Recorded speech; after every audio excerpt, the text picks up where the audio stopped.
Welcome to our channel. Today we how to manage your work-life balance with Calendly, quick tutorial step-by-step clearly.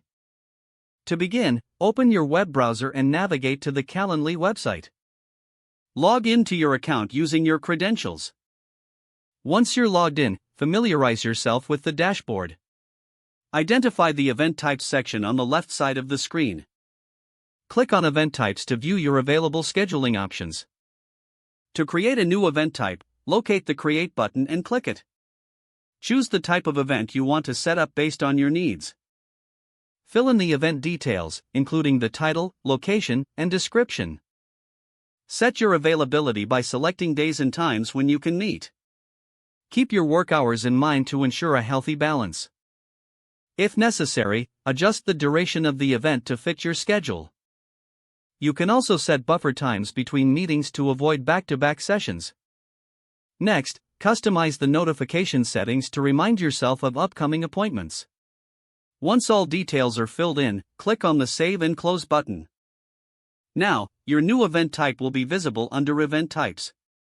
To share your availability, copy the link provided for the event.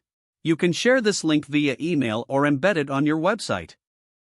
Encourage colleagues and clients to use this link for scheduling. Monitor your calendar regularly to stay on top of upcoming meetings.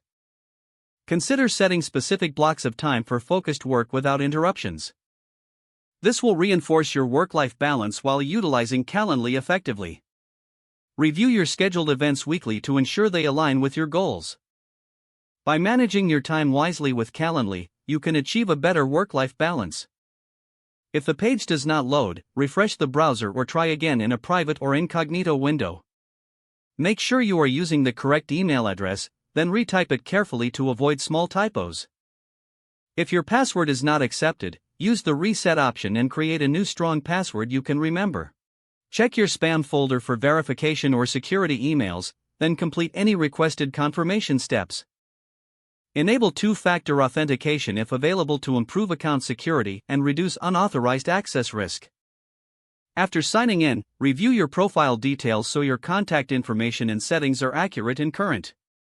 Don't forget to like this video and subscribe to our channel for more step-by-step tech guides.